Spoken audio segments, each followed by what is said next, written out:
Olá, tudo bem com você? Começa agora a série de palestras online Confinados, um planeta em quarentena. É a minha contribuição aqui do canal Michelson Borges para esse momento difícil que o mundo atravessa, em que muitas pessoas estão sendo infectadas pelo coronavírus, uma nova pandemia, e também muitas pessoas nesses momentos de luta, de crise, dificuldade, se voltam para Deus, e nós devemos aproveitar então para levar um pouco de esperança a pessoas que não sabem exatamente o que as aguarda no futuro, que esperança haveria para esse planeta tão conturbado por guerras, terremotos, catástrofes. Realmente nós cremos que a palavra de Deus, a Bíblia Sagrada, oferece sim uma luz no fim do túnel e oferece esperança real para os seres humanos que vivem neste mundo que cada dia mais sofre as consequências do pecado. Eu quero agradecer às igrejas que estão conectadas comigo, a pessoas que estão aí acompanhando essa série que começa agora, amigos e irmãos de outros países, inclusive, igreja de Manchester, de fala portuguesa de Manchester, amigos nos Estados Unidos, Portugal, outros lugares da Europa, enfim, Austrália. Eu fico muito feliz de poder me dirigir a vocês nesse momento e poder também orar com vocês, dirigir a palavra a vocês e compartilhar um pouquinho do que a Bíblia Sagrada diz a respeito desses últimos dias e do que realmente podemos esperar do nosso futuro. Antes de começar, eu quero orar com você, pedindo a Deus que nos abençoe, nos envie seu Santo Espírito para que possamos entender a palavra que nós vamos abrir daqui a pouquinho. Vamos orar. Bom Deus e Pai, obrigado porque temos a certeza de que Tu cuidas de cada um de nós. Obrigado porque temos também certeza de que Tu não nos esqueceste, de que este planeta está em Tuas mãos. Pedimos-te, Senhor, que afastes de nós todo o mal, que este vírus que assola o planeta possa ser logo eliminado, que pesquisadores possam descobrir uma cura para ele, uma vacina, e assim possamos enfrentar mais essa luta, essa situação e sair dela vencedores e fortalecidos também em nossa fé. Sobretudo, ajuda-nos a entender o momento em que vivemos, para que possamos entender, sim, que a Tua vinda, a vinda de Cristo se aproxima e ela será, enfim, a solução definitiva para todos os males que assolam a humanidade. Nós oramos em nome de Jesus, agradecidos por todas as Tuas bênçãos. Amém. Nós temos certeza absoluta pelas evidências de que Deus criou o universo. Existem evidências espalhadas pelo cosmos, as leis que regem o universo, as constantes universais, a sintonia fina, apontam para um designer, para um criador todo-poderoso. Quando analisamos também a vida aqui no nosso planeta, por exemplo, podemos perceber que existem também evidências de um designer, de um planejamento intencional. Quando nós estudamos a célula, por exemplo, investigamos o que há dentro dela, essa caixa preta que permaneceu por muitos anos incompreendida, até que áreas do conhecimento como a biologia molecular, a bioquímica se desenvolveram, microscópios foram aprimorados, podemos então invadir esse universo chamado célula e percebemos que a complexidade está tanto no macrocosmo quanto no microcosmo. Podemos ali perceber organelas e especialmente o código genético, o DNA, o código da vida, que realmente mostra ali uma quantidade enorme de informação que demanda sim uma fonte informante. Cada célula com seu 1.5 gigabyte, ou seja, bilhões de bits de informação ali contidos, que apontam também sim para o fato de que se há informação, existe uma fonte informante, se há um código, existe um codificador. Nós podemos ver as evidências do amor de Deus, e a Bíblia fala que Deus é amor, também espalhadas pela natureza, nos passarinhos, nas plantas, nas flores, nos aromas, nas cores, em tudo que nos rodeia, podemos sim perceber as digitais do Criador. No entanto, temos também que reconhecer que em nosso planeta essa mensagem que nos é dada pela natureza, que nós podemos chamar também de um dos livros de Deus, a Bíblia é um livro, a natureza é outro, porque ambos revelam as digitais de quem os criou e escreveu, mas temos que admitir também que há na natureza alguns elementos, alguns ruídos nessa mensagem de Deus, porque podemos perceber que existem morte, doença, predação, animais que se alimentam de outros para sobreviver, enfim, coisas que não combinam com o caráter amoroso de um Deus. Como entender isso, então, à luz das Escrituras? Como explicar, especialmente, o grande problema chamado origem do mal? Para entender esse assunto, nós temos que entender também alguma coisa sobre o próprio Deus e sobre Deus como Criador. A pergunta que podemos fazer é a seguinte: Deus poderia criar um universo em que não houvesse maldade? Um universo em que não houvesse mal? Sim, Deus pode fazer todas as coisas. Agora, não seria este universo. Por quê? Porque a Bíblia revela que Deus criou neste universo seres dotados de livre-arbítrio. A própria origem do mal no céu, como veremos daqui a pouquinho, ela mostra que os seres são dotados sim de liberdade de escolha, porque o amor só existe quando há liberdade. Eu não poderia forçar minha esposa a me amar, por exemplo. Não poderia forçar meus filhos a me amar. O amor é uma resposta, o amor é uma escolha. O amor só existe naqueles seres que foram criados com liberdade de escolha. Do contrário, seríamos como autômatos ou robôs obrigados a amar e a obedecer. Não é assim, não neste universo. Portanto, Deus poderia criar um universo sem que houvesse o mal, sem que houvesse a possibilidade da desobediência? Sim, mas não um universo em que houvesse seres racionais dotados de livre-arbítrio. Deus, ele não pode agir de maneira ilógica. Por exemplo, seria possível Deus criar uma roda quadrada? Seria possível Deus cavar um buraco tão grande que pudesse contê-lo, ele que é um Deus infinito? Um dos autores que trata muito desse assunto e que eu recomendo a você é Alvin Plantinga, ou Plantinga. Nesse livro aqui, Deus, a Liberdade e o Mal, Alvin trabalha esse assunto, ele que é um filósofo cristão, trabalha essa questão da existência do mal, da liberdade, do livre-arbítrio.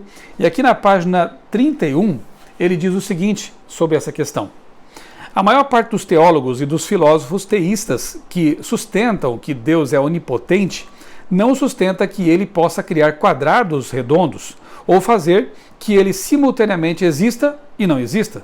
Esses teólogos e filósofos podem sustentar que não há limites não lógicos ao que um ser onipotente pode fazer, mas concedem que nem mesmo um ser onipotente pode dar origem a estados de coisas logicamente impossíveis. Portanto, a ideia de um universo que contenha seres moralmente livres, dotados de livre-arbítrio e que ao mesmo tempo sejam incapazes de escolher o mal, escolher desobedecer, é uma ideia ilógica. Nem Deus poderia fazer tal coisa. Então, para entender a origem do mal, nós temos que entender que Deus criou um universo povoado de seres, anjos, seres humanos, dotados de escolha, dotados de livre escolha, livre-arbítrio. Agora, quando então o mal começou no universo? Quando esse vírus chamado pecado teve início neste nosso universo? Antes de ler aqui um texto bíblico, quero recomendar também para você esse livro aqui. Daqui a pouco eu vou ler um trechinho dele para você. O Problema do Sofrimento, de C.S. Lewis. C.S. Lewis, um ex-ateu, um professor universitário em Oxford, foi um grande professor, um grande escritor. Ele trabalha esse tema de maneira bastante interessante aqui no livro O Problema do Sofrimento. Vamos ler agora Ezequiel capítulo 28, versos 13 a 19, um dos textos bíblicos que fala sobre a questão da origem do mal no universo. Ezequiel 28, 13 a 19. Diz assim o texto: Estavas no Éden, a jardim de Deus, de todas as pedras preciosas te cobrias, o sárdio, o topázio, o diamante, o berilo, o ônix, o jaspe, a safira, o carbúnculo e a esmeralda. De ouro se te fizeram os engastes e os ornamentos no dia em que foste criado. Foram eles preparados. Tu eras querubim da guarda ungido e te estabeleci. Permanecias no monte santo de Deus, no brilho das pedras andavas. Perfeito eras nos teus caminhos, desde o dia em que foste criado, até que se achou iniquidade ou pecado em ti.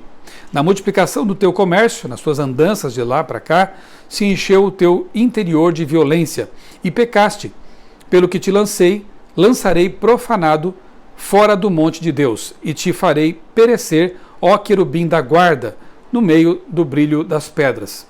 Elevou-se o teu coração por causa da tua formosura, corrompeste a tua sabedoria por causa do teu resplendor, lancei-te por terra, diante dos reis te pus, para que te contemplem. Pela multiplicação das tuas iniquidades, pela injustiça do teu comércio, profanaste os teus santuários.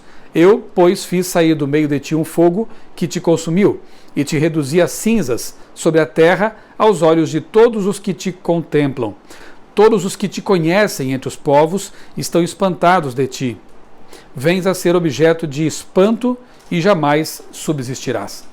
Aqui o texto de Isaías revela o fato de que foi um querubim, um anjo exaltado, na verdade um dos anjos que estavam ali na presença mais próxima de Deus, que por algum motivo desconhecido, a Bíblia chama isso de mistério da iniquidade, realmente é complicado entender como que num ambiente perfeito, um ambiente celestial, o orgulho e a vaidade se alojaram no coração de um ser criado.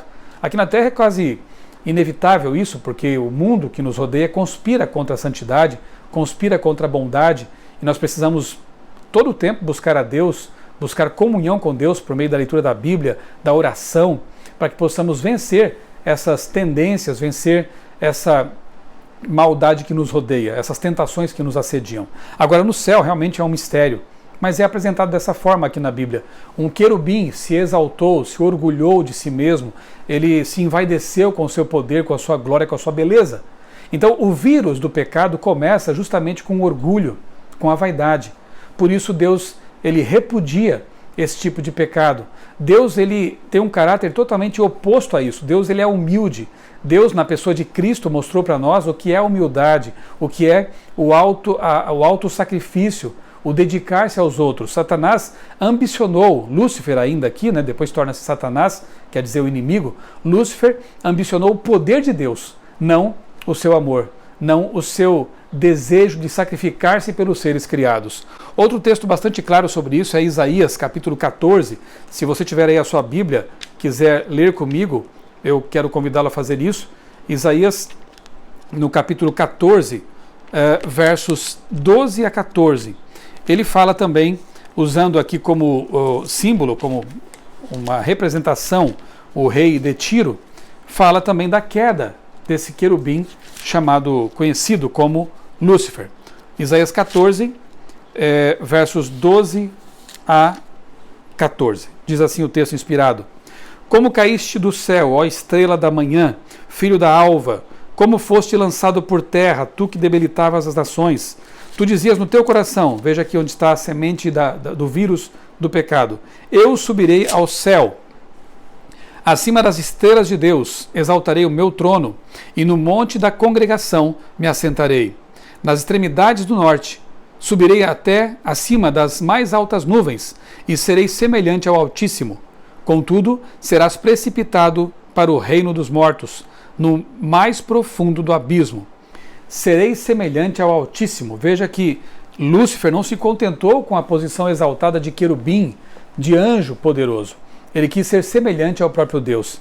E com isso o orgulho destruiu sua bondade, sua santidade. E como diz Apocalipse capítulo 12, versos 7 a 10, eu acho que vale a pena também lermos esse texto, ele é bastante interessante. Agora vamos então ao Apocalipse capítulo 12, versos 7 a 10, que dizem assim: Houve peleja, houve batalha no céu. Miguel e seus anjos, Miguel aqui representa Jesus Cristo, aquele que é como Deus. Miguel e seus anjos pelejaram contra o dragão. Também pelejaram o dragão e seus anjos. Todavia não prevaleceram, nem mais se achou no céu o lugar deles.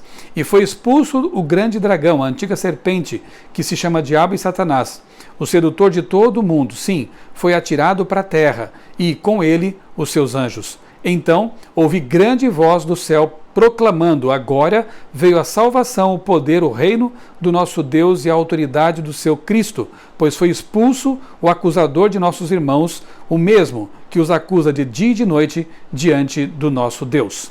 Veja que Apocalipse, fazendo eco a Isaías e Ezequiel, mostra que Lúcifer foi expulso do céu porque justamente não havia mais lugar para ele ali. Ele havia pecado contra o Espírito Santo, fechado o coração, endurecido o coração de tal maneira que não havia mais lugar para ele no céu, o lar de onde ele veio e ao qual ele pertencia. Lúcifer então veio para este mundo, foi expulso para a terra, e aí nesse momento a terra entra em quarentena. Os habitantes do mundo, nós veremos isso no próximo tema, domingo à noite às 19h30, não perca então o próximo vídeo, domingo às 19h30, nós veremos então que esse vírus ele passa a estar presente aqui neste planeta. Satanás ele inocula esse vírus que ele mesmo originou no céu nos nossos primeiros pais, como veremos então no próximo tema. Jó capítulo 1, versos 6 e 7 nos dão alguns vislumbres também dessa quarentena que nós, infelizmente, estamos vivendo aqui em nosso planeta.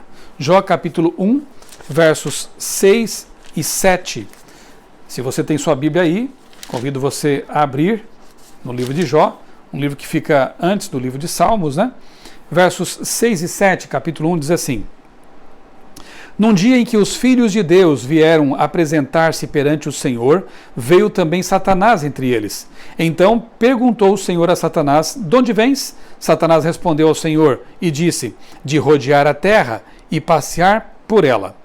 Depois, no capítulo 2, verso 1, lemos assim: Num dia em que os filhos de Deus vieram apresentar-se perante o Senhor, veio também Satanás entre eles, apresentar-se perante o Senhor. Note que o texto aqui, escrito por Moisés, Jó, o livro de Jó, revela que houve uma reunião cósmica, em algum momento da história, em que filhos de Deus vieram comparecer à presença dele.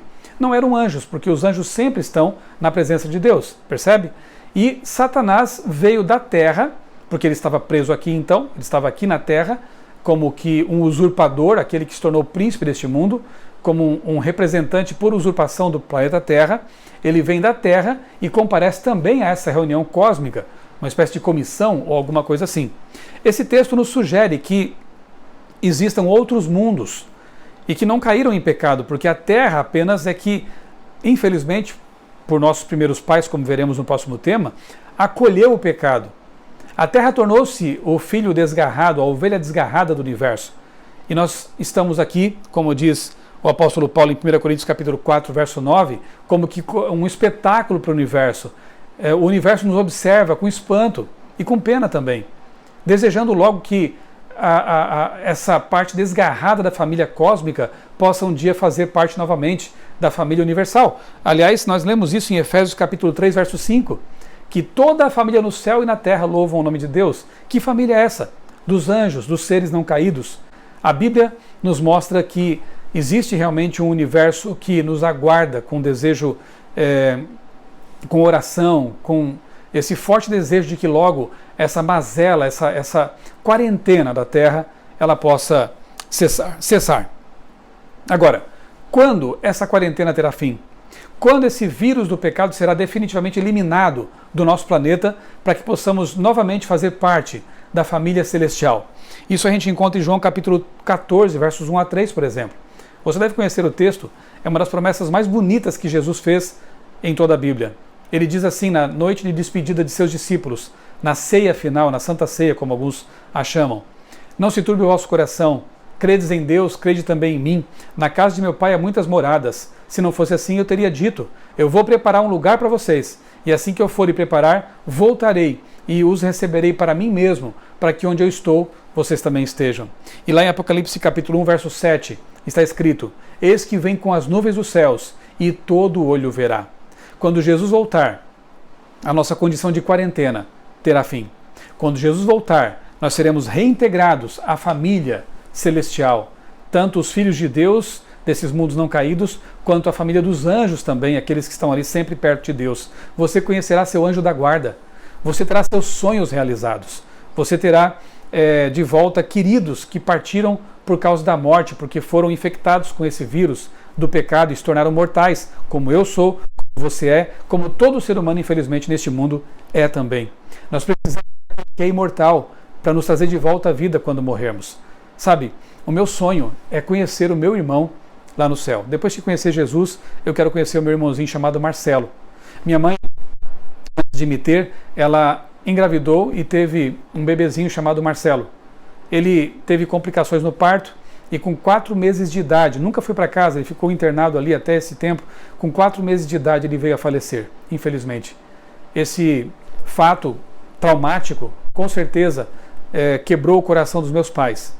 Mas quando nós entendemos pela Bíblia, quando estudamos a Bíblia mais a fundo e nos tornamos cristãos adventistas, nós entendemos que Cristo vai trazer de volta as pessoas que morreram, os filhinhos que morreram, que foram levados pela morte, vão ser trazidos de volta. E a escritora Ellen White diz que um anjo que guarda a sepultura dessas crianças vai colocá-las no colo, nos braços das suas mamães. Eu quero muito contemplar essa cena. Eu quero muito estar presente nesse dia, quando eu vou conhecer o meu Salvador Jesus Cristo.